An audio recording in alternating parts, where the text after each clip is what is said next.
안녕하세요. 오늘은 제5강 제곱근의 곱셈과 나눗셈에 대해서 공부해 보도록 하겠습니다. 지난 시간에 저희가 무리수에 대해서 공부하셨는데요.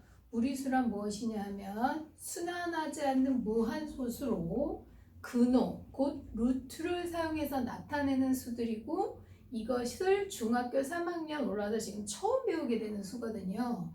그래서 무리수가 무엇인지 지난 시간에 정확하게 배우시고 났기 때문에 지금은 이제부터는 그 무리수들의 계산, 덧셈, 뺄셈, 곱셈, 나눗셈에 대해서 이제부터 공부해 보도록 하겠습니다.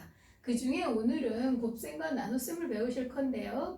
핵심은 무리수 부분하고 유리수 부분이 같이 있는 수들도 다 무리수라고 얘기하는데 루트를 쓰고 있지 않은 유리수 부분과 루트를 쓰고 있는 무리수 부분끼리 계산하시면 된다라고 알고 계시면 되겠습니다. 자, 한번 간단히 한번 보겠습니다. 자, mn은 유리수고 ab가 모두 양수인 상황에서 루트 m 루트 a 곱하기 n 루트 b일 때 m과 n은 루트를 씌워져 있지 않기 때문에 이 부분을 뭐라고 얘기하냐면 우리가 유리수라고 말하거든요. 유리수 부분이라고. 그래서 유리수 부분끼리 곱해서 n 곱하기 n 루트를 쓰고 있는 루트 a 곱하기 루트 b 무리수 부분끼리 곱해서 루트 ab라고 표현하면 된다. 이렇게 알고 계시면 되겠습니다. 나누기도 마찬가지예요. 유리수 부분끼리 n분의 m 무리수 부분끼리 루트 b분의 a로 그대로 계산하셔서 나타내시면 됩니다. 간단한 예제 한번 들어보도록 하겠습니다. 2루트 3 곱하기 3루트 5 이 두 개의 곱은 유리수 부분에 해당되는 2 곱하기 3을 곱해서 6 무리수 부분에 해당되는 루트 3과 루트 5를 곱해서 루트 15 아주 간단하죠? 나눗셈도 마찬가지입니다.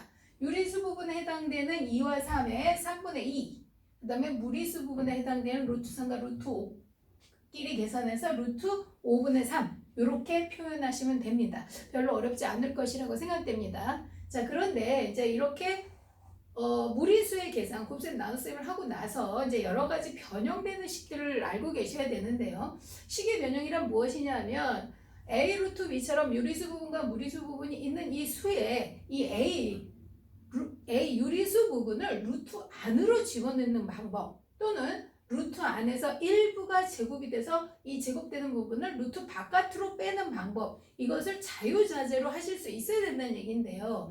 분수도 마찬가지고요. 예제로 바로 말씀드리겠습니다. 2루트 7이라고 하는 유리수 부분과 무리수 부분으로 되는 이 숫자를 2라고 하는 유리수 부분을 루트 안으로 집어넣으실 때에는 제곱이 돼서 2의 제곱 꼭 4가 돼서 루트 4, 7, 28, 루트 28이라고 표현하실 수 있어야 하고요. 반대로 루트 48이라고 하는 숫자는 소인수분해를 해보시면 2의 4제곱 곱하기 3이 돼요. 그럼 2의 4제곱 같은 경우는 제곱 쓰기 때문에 이 일부 제곱이 되는 숫자를 밖으로 빼내실 수 있어야 되는데 2의 4제곱은 16이거든요. 그래서 제곱을 빼고 4루트 3이라고 표현을 하셔야 합니다. 그렇다면 위에 있는 경우는 어떤 경우에 활용을 하는 것이냐? 우리가 보통 2루트 7이 정수 부분이 얼마냐? 즉, 약 어느 정도 되는 수지라는 판단을 하셔야 될 일이 많은데요. 루트 7이라고 하는 숫자가 2점 얼마라는 정도를 알고 계실 겁니다. 그럼 2 루트 7은 2 곱하기 2점 얼마다라고 만약에 판단을 하시게 되면 이거는 4점 얼마가 돼버리거든요. 그런데 지금 결과를 진짜로 보시면 루트 28은 5, 25, 25를 넘어가는 숫자이기 때문에 이 숫자는 실제로는 5점 얼마가 됩니다. 따라서 2 루트 7의 정수 부분은 4가 아니라 바로 5가 되거든요. 따라서 유리수 부분이 있는 수의 정수 부분 또는 대수를 비교하실 때는 반드시 유리수 부분을 제곱해서 루트 안으로 집어넣고 계산을 하셔야 된다는 거 강조드리겠습니다. 또 두 번째 방법도 마찬가지인데요. 이게 아주 중요한 방법 중에 하나인데 루트 안에 있는 숫자, 그 루트 48인데요. 예를 들어 곱셈을 했을 때 루트 6 곱하기 루트 8 이렇게 되면 루트 48이 되잖아요.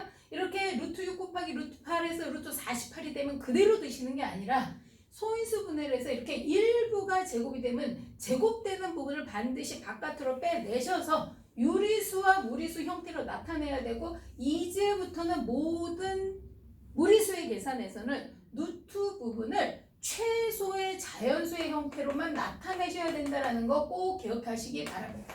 최소의 자연수 형태로만 나타내 주셔야 돼요.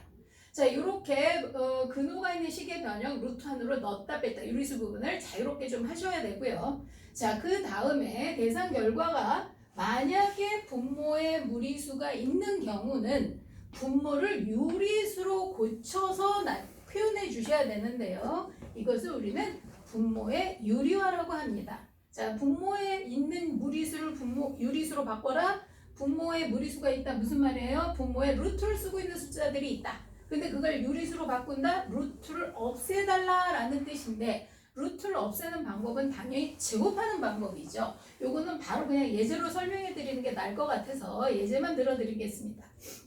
자, 루트 5분의 루트 3인 거예요, 이건.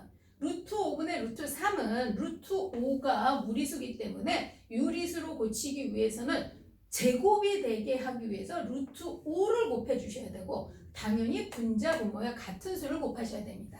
자, 이럴 때 루트 5 곱하기 루트 5가 뭐니라고 하면 루트 25예요. 이렇게만 대답 안 하시면 됩니다. 루트 5 곱하기 루트 5는 5, 루트 3 곱하기 루트 3은 3, 루트 2 곱하기 루트 2는 2. 앞으로 이제 분모 유리하시면서 계속 이런 일이 발생할 텐데 루트 5 곱하기 루트는 루트를 없애면서 제곱이 되면 루트를 없애면서 말씀을 하셔야 되고 루트 5 곱하기 루트 5는 그래서 5가 되고 루트 3과 루트 5는 둘 다 무리수 부분이기 때문에 루트 15 바로 계산을 하셔야 되고요. 그 다음에 다른 유형은 루트 5분의 3인 거예요. 루트 5분의 3 분모에 루트 5 무리수가 있죠. 자, 그래서 이것을 유리수로 고치기 위해서는 루트 5를 분자 분모에 같이 곱하셔서 루트 5 곱하기 루트 5는 5가 되었는데 지금 이 3은 유리수 부분이기 때문에 유리수 부분과 무리수 부분은 실제로 숫자끼리 곱하시면 안 되고 3루트 5라고 표현을 해주셔야 합니다. 또 다른 유형도 한 가지 더 보도록 하겠습니다. 3루트 5분의 2를 유리화하여라 라고 말할 때 이게 지금 3루트 5를 그대로 다 곱하시는 분들이 많아요. 자, 분모를 유리할 때는 무리수만 없어지면 됩니다. 따라서 3루트 5분의 1은 루트 5만 곱해주시면 됩니다. 그래서 이것도 마찬가지로 분자 분모에 루트 5를 곱하시면 루트 5 곱하기 루트 5는 5, 9, 5, 3, 15분의 루트 5가 됩니다. 자, 마지막으로 루트 24분의 3이라는 게 있는데요. 자, 이 경우도 마찬가지예요. 루트 24를 분자 분모에 곱하시면 절대로 안 되고요.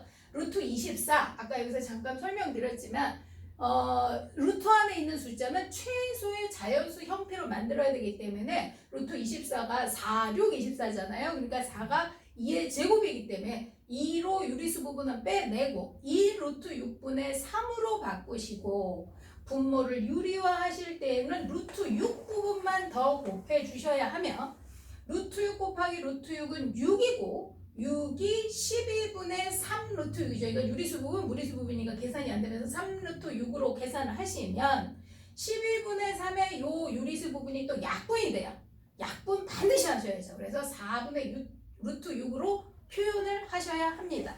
자, 오늘 배운 내용 중에 제곱근의 곱셈과 나눗셈은 어렵지 않은데 지금 무엇이 문제냐면 분모의 유리화, 요 단원이 되게 중요하고요. 자, 이제부터는 모든 제곱근의 곱셈 나눗셈은 결과를 어떻게 쓰셔야 되냐면 루트 안을 제곱이 되는 수를 다 밖으로 유리수 부분으로 내보내고 최소의 자연수만 남겨주셔야 하며 분모에 무리수가 있을 때에는 분모를 유리수로 바꾸는 분모의 유리화를 반드시 하셔야 합니다. 자, 이렇게 해서 이제 제곱근의 곱셈 나눗셈을 공부하셨는데요. 이 계산이 잘 될 수 있도록 연습을 많이 하시기 바랍니다. 감사합니다.